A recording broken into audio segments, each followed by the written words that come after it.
Presented by Albina Recording Studio, Simran.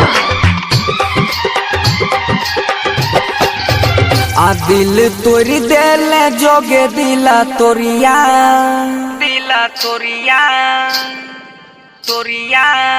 आ दिल तोरी देले जोगे दिला तोरिया दीवाना के सारा पुकारता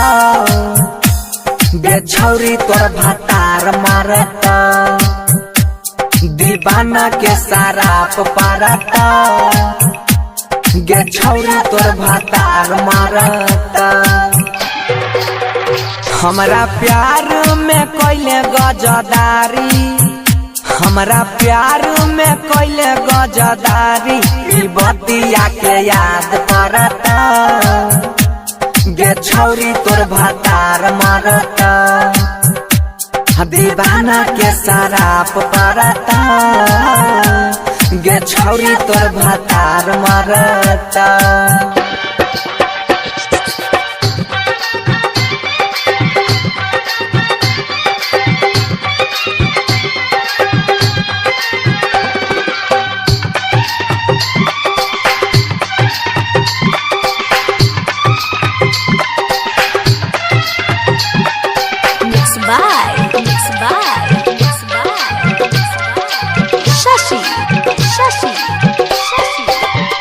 हाँ जान बुझी के कोइले हमरा से धोखा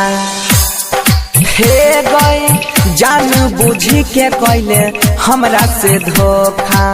मिले के एको बारी देले न मौका कलियो कसूर की ना तू बतैले क्षण भर में छौरिया बदल गईले इना सोची है कि सोचैले परता इना सोची है कि सोचैले परता गे छौरी तोहर साई मारता गे छौरी तोर भातार मारता गे छौरिया तोर भातार मारता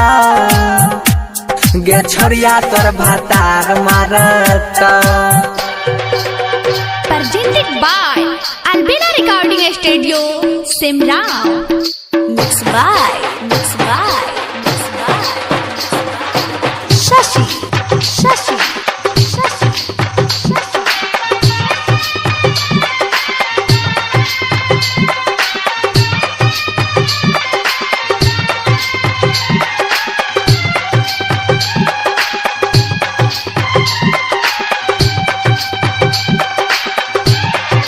हाँ हाँ छोरी हमारा पाराया से जुड़ लेना हाथा हे गए छोरी हमारा पाराया से जुड़ लेना हाथा कहियो ना माफ करतो तोरा विधाता अरुण यामर कुंदन बेचारा बंसी के जिंदगी के कोइले कवारा कहै छियौ भैंसुरावो के क्रिया लभरिया बेमारी धरता गे छौरी तोर भातार मारता दीवाना के शराब परता गे छौरिया तोर भातार